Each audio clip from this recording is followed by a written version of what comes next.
A recent survey of 1,014 employees found that 28% of them would lay off their bosses if they could. That's kind of funny. Complete parts A through D below based on random sample of 10 employees. So here we have P is 0.28 and N is 10 because it's a random sample of 10.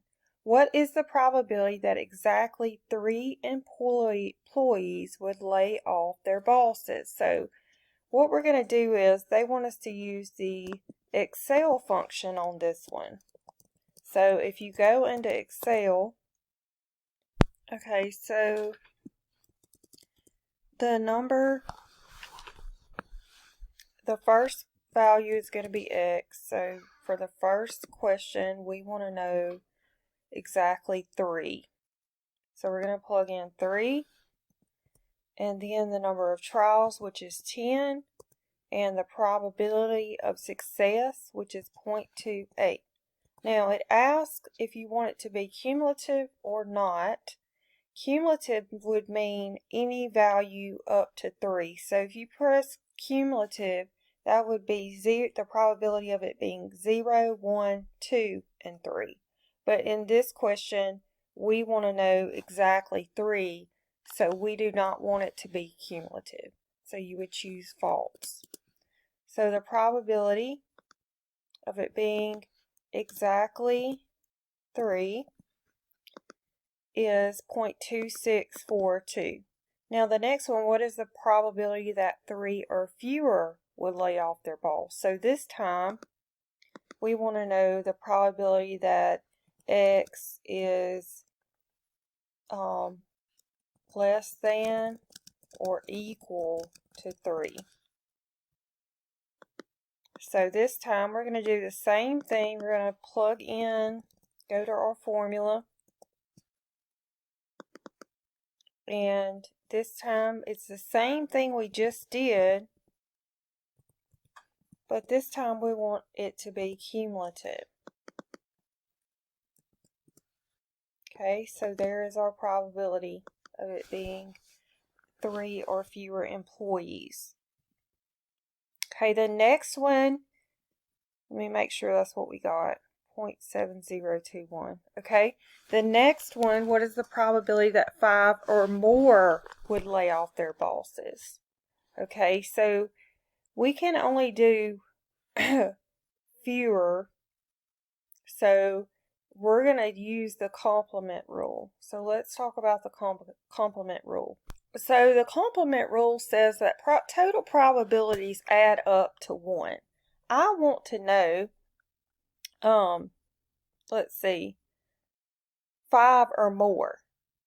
So if I find the probability of everything else, the probability of it being 4, 3, 2, 1, 0, if I find the probability, the cumulative probability of that, I can subtract it from 1 and get the probability for 5 or more. So we're using the complement rule. So anytime it's greater than or equal to a number, you're going to have to use the complement rule, because the tables and Excel, they are always the cumulative up to a certain point, so that is going to be less than or equal to. So we want to know 5 or more, so we need to find less than 5 and subtract it from 1. So the probability that X is less than 5. And I did put this slide up here in case you forget. This is on the PowerPoint about when you're putting this in, you want to put in X, then N, then P, and then cumulative. And down here it tells you what those mean in case you forget. Alright, so we're going to do binomial. Forgot to put my equal sign. Binomial.dist. Okay, so X this time is going to be 5. So X is not going to be 5 because when you put this in, that would include 5. And we are using the complement rule. So we want to find, let me change this. If we want it to be less than 5, then we want it to stop at 4 because these are people. This is discrete.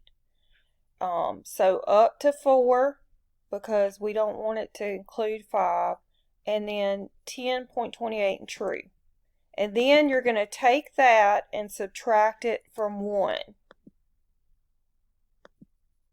Okay, so the probability that x was 4 or less was 0.8819. So this is 4 or less. This probability over here is 5 or more. So this one is 0, 1, 2, 3, 4. And then this one over here is x is equal to 5 or more. And okay, so these two are complements of each other and they add up to 1. Wanted to make sure I explained that in detail. Now, what are the mean and the standard deviation for this distribution? Remember, to find the mean, you're going to take n times p. So here n is 10 and p is 0.28. So n times p would be 2.8. And then to find the standard deviation, you would take n times p times q.